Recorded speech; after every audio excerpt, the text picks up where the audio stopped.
여러분 안녕하십니까? 지금은 3월 14일 화요일 저녁 9시 방송이 되겠습니다.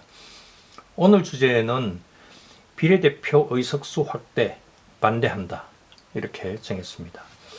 엊그제 경실련에서 선거제도 개혁 촉구 법학자 선언을 준비하니까 그것에 연명해달라는 메시지를 받았습니다. 경실련은 선언 내용으로 3개를 제안했는데 바로 비례대표 의석 정수 확대, 연동형, 준연동형 비례대표제 유지 시 예견되는 위성정당 창당 방지, 중대선거구제 변경 검토 중단. 이것이 바로 3개의 제안 내용입니다. 그중 오늘 보고자 하는 것이 첫 번째인 비례대표 의석 정수 확대고, 두 번째, 세 번째 항목은 저도 동의하는 것입니다. 아마 추정하는 것입니다만 김진표 국회의장이 지난 연초에 비례대표 의석 50석 늘리자 이런 주장을 했던 것 여러분들 기억하시죠? 아마 그것에 대해서 진보시민단체인 경실련이 그것을 뒷받침하려고 하는 것 아닌가 그런 생각이 듭니다. 국회에 정개특위가 있고 그래서 3월 17일을 전후해서 선거제도 개편안을 복수안으로 내놓겠다고 일정을 잡았는가 봅니다. 그에 맞춰서 경실련도 의견 표명을 하려는 것 같습니다. 그런데 전에 밝혔지만 저도 경실련 출신입니다. 솔직히 말씀드리면 처음 경실련이 만들어졌을 때는 정말 좋은 일들 많이 했습니다. 좋은 분들도 많았고요. 그런데 갈수록 정치단체화돼서 균형적 진보론자들은 다들 떠나고 좌파 진보적 인사들만 많이 남아있는 것 아닌가 생각이 듭니다. 90년대 초중반에 저도 독일에서 귀국한 후에 헌재에 있으면서도 경실련에 많은 자문과 참여를 했었고 지방으로 옮기면서 조금 거리를 두게 됐다는 말씀을 이미 드린 바는 있습니다. 구체적인 사안별 쟁점에서 저와 많이 부딪혔기에 솔직히 제가 떠난 것이죠. 자, 이제 오늘 주제인 비례대표 정수 확대 주장과 관련해서 한번 살펴보겠습니다. 경실련은 이렇게 주장을 했습니다. 그 메시지의 내용을 전합니다. 비례성을 높이기 위해 비례대표 의석 정수를 확대해야 한다. 2004년, 2020년 두 차례에 걸친 선거제도 개혁에도 불구하고 한국 정치에서 양대 정당이 유권자의 지지율보다 훨씬 더 많은 수준으로 대부분의 의석을 차지하는 현상이 유지되는 큰 이유는 지역구 대비 비례대표 의석수가 현저히 부족하기 때문이다. 비례대표 의석수를 늘림으로써 새로운 정치 세력의 원내 진출을 도모해야 한다. 이렇게 말입니다. 여러분 동의하십니까? 저는 동의하지 않습니다. 그런데 이에 대해서는 또 두 가지 정도를 살펴봐야 합니다. 하나는 비례대표 의석수를 늘리는 대신 지역구 의석수를 줄여서 현재의 의석수를 유지하겠다는 것인가 하는 것하고 또 하나는 비례대표 의석수를 늘리는 것이 우리 헌법상 허용되는가 하는 것입니다. 먼저 비례대표 의석수를 늘리는 대신 지역구 의석수를 줄여서 현재의 의석수를 유지하겠다는 것인가 하는 문제인데 당연히 아니겠죠. 김진표 의장 말대로 현재 의석수는 그대로 두고 거기에 비례대표 50석을 아마 늘리자는 말이겠죠. 그러면 300명을 350명으로 하고 그 중에서 지역구 253명은 현행 유지, 비례직은 47명에서 50명을 더해서 97명으로 하겠다는 것이네요. 결론부터 밝히자면 그건 말도 안 되는 정신 나간 짓입니다. 이론적으로는 맞을지 몰라요. 그러나 그렇게 해서는 안 됩니다. 국민이 수용하지도 않을 것이고 또 헌법적으로도 허용되지 않습니다. 그리고 요즘 비례직 중에 일부를 제외하고는 사고를 치거나 질 떨어진 의원들이 모두 비례대표 의원들 아닙니까? 도대체 어디서 그런 종류 인간들을 데려다가 의원 배지를 달아주는 것입니까? 도대체 왜 그런 수준의 자들이 비례직을 받습니까? 도대체 얼마나 정치 후원금을 받고 또 그렇게 해주는 것입니까? 당의 공식 정치 후원금을 내는 것 외에도 앞 순번을 받기 위해 또 영향력 있는 당직자들에게 은밀하게 비자금을 건넨다는 말을 심심찮게 들었는데 도대체 그건 또 얼마나 내는 것입니까? 우리 국회가 이렇게 수준이 낮아진 것도 국회 스스로 자정되지 못해서이기도 하지만 국민의 감시가 소홀해진 것, 즉 정치 고관심층이 많음에도 불구하고 구체적으로 공천 과정이나 특히 비례직 순번 정하는 것에는 잘 알지를 못하니까 감시를 제대로 못해서 그런 것이라고 할 것입니다. 바꿔야죠. 바뀌도록 해야죠. 그렇지 않습니까? 그럼에도 불구하고 굳이 비례대표를 늘리겠다면 국회의원 총원은 현재와 같이 300명으로 아니 290명으로 고정하고 지역구 의석을 줄이면서 비례직을 늘리라는 말을 해주고 싶습니다. 그러면 아무도 나서지 않겠지요. 어떻든 절대로 지금 이상으로는 늘려주지 못하겠다는 것이 국민의 뜻입니다. 국회는 명심하기 바랍니다. 게다가 절대로 350명으로 늘리는 것 인정 못합니다. 다음으로 비례대표 의석수를 늘리는 것이 우리 헌법상 허용되는가 하는 점입니다. 허용되지 않는다는 것이 제 입장입니다. 의석수 문제는 몇 년 단위로 한 번씩 꼭 논란이 되고 있죠. 몇 년 전에 20대 총선을 앞두고였던가요? 당시에 소위 연동형 비례대표제, 연비제라 그러죠. 연비제 문제가 그게 원하는 대로 잘 안 되자 심상정 의원이 330석 뭐 더 이상 의석수를 늘리자는 그런 주장을 하면서 또 복잡하게 만들었던 적이 있습니다. 여러분들 아마 기억을 하시리라 믿습니다. 그렇게 무대뽀로 나가서는 안 되는 것이지만 330석으로 늘리는 그런 주장 자체도 위헌적인 주장입니다.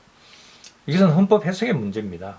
우리 헌법 41조 2항에 의하면 국회의원의 수는 법률로 정하되 200인 이상으로 한다 이렇게 정하고 있습니다. 과거에 이 쟁점에 대한 논란이 있을 때도 저는 여기서 200인 이상이라는 현행 헌법의 취지는 최대 299명을 의미한다고 분명히 밝힌 바 있습니다. 그런데 일부 진보 성향 학자들은 이 규정의 의미를 200명 이상이니까 300명, 400명, 500석도 가능하다 이렇게 주장하더라고요. 당치도 않은 것이기도 했지만 근래에 와서는 그렇게 주장했던 사람들도 설며시 제 입장인 최대 290명을 의미하는 것이라고 입장을 바꾼 것을 확인할 수도 있습니다. 더 정확하게 헌법 규정을 해석해 볼까요? 국회의원 의석수 최대 299석이 우리 헌법의 취지입니다. 제 지로는 우리 헌법 41조 2항의 200석 이상의 의미는 299석까지를 의미하는 것이고 300석 또는 400석을 넘긴다면 300석 이상 또는 400석 이상 이렇게 그렇게 정했어야 한다는 것입니다. 그렇게 정수를 400명, 50명으로 늘리고 싶다면 개헌을 통해서 이 부분을 먼저 개정해야 한다는 겁니다. 그렇게 보고 엄밀히 따지면 현재의 300석도 위헌입니다. 지금의 300석이 된 경위는 여러분들도 혹시 알고 계시는지 모르겠습니다. 현행 헌법에서 299석 상한이 더욱 헌법에 합치하지만 오래전에 세종특별자치시, 세종시가 신설되면서 광역시급으로 되다 보니까 이것이 국회의원 지역구도 또 독립됩니다. 그래서 지역구가 독립돼서 부득이 한 석을 추가를 할 수밖에 없었는데 그것이 이제 예외적으로 그렇게 299석에서 300석으로 그렇게 늘어난 것이 허용되는 것으로 그렇게 볼 수 있을 겁니다. 물론 당시에도 그랬습니다. 요 한 석만 늘리는 것으로 하고 신속히 지역구 조정을 해서 다시 299석으로 되돌리겠다. 이렇게 해서 넘어갔던 겁니다. 따라서 현재로서는 299석으로 줄이거나 적어도 지금의 300석을 넘기지 않아야 합니다. 그래야 합헌입니다. 그건 그렇고 비례대표를 없애면 안 되나요? 여러분들은 비례직 의원들이 하는 짓을 보면 비례대표직 없애고 싶죠? 우리 헌법은 또 이렇게 정하고 있습니다. 헌법 41조 3항에서 국회의원 선거구와 비례대표제 기타 선거에 관한 사항은 법률로 정한다 이렇게 말입니다. 그러니까 비례대표제를 헌법에서 허용하지만 법률로서 정하도록 소위 법률 유보를 해두고 있는 것입니다. 그러니까 국회 여야당에서 당리당략적으로 비례대표를 늘리니 많이 하는 국민들은 안중에도 없이 자기들 이해에 따라 그런 논란을 벌이고 있는 것입니다. 원래 비례대표제는 상당히 좋은 제도입니다. 솔직히 말하면 말이죠. 한번 교과서적으로 정리를 해볼까요? 비례대표제는 소선거구 다수대표제를 채택하고 있는 우리 지역선거구 시스템에서 팽팽하게 대립되는 경우에 패배한 득표수가 4표가 된다는 것 때문에 그게 무의미한 표가 돼버리죠. 그래서 일정 비율의 비례대표 자리를 국회의원 총의석수에서 자리를 남겨놓고 그 다음에 당선은 못됐다 하더라도 그 정당의 총득표를 기준으로 해서 비례직을 각 정당별로 배분하는 것이니까 오히려 소수당에게까지 그 의회 진출을 할 수 있는 기회를 주는 것이어서 소수자 보호라고 하는 민주정치 원리에 합치하는 것이라고 할 수 있습니다. 그럼에도 불구하고 다수정당 난립, 군소정당 출현을 초래할 위험성이 있다거나 기술적으로 어렵다거나 하는 문제가 지적되고 있지만 그것보다 더 심각한 문제는 바로 각 정당에서 작성하는 후보자 명부입니다. 선거권을 가진 유권자는 후보자 명부 작성에 전혀 관여를 하지 못할 뿐만 아니라 정당의 핵심 간부들이 그 명부 작성에 횡포를 부리는 것을 허용해주는 제도라고 할 수밖에 없습니다. 그 과정에서 어떤 금품이 얼마나 오가는지 그것은 알 수도 없고 또 일부를 제외하고는 지연, 혈연, 학연 등등 온갖 인연으로 해서 소위 금배지 하나를 놓고 경쟁적으로 정치 후원금과 비자금 액수 경쟁을 하는 것도 이미 우리는 다 들어서 알고 있지 않는가요?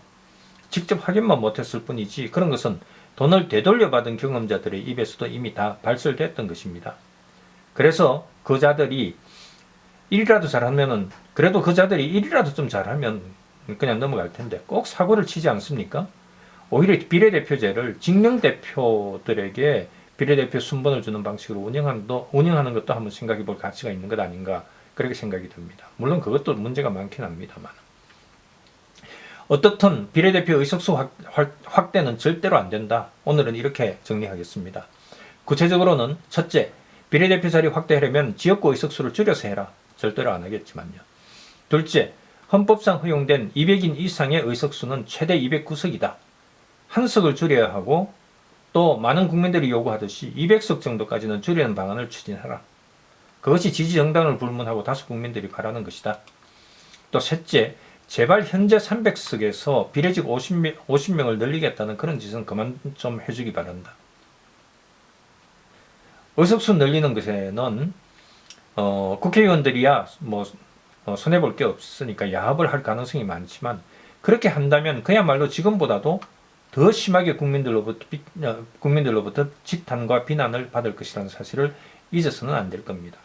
이상 오늘은 이 정도로 마무리하겠습니다. 혹시 법리 검토를 원하시는 주제가 있으면 댓글로 요청하시면 한번 살펴보도록 하겠습니다.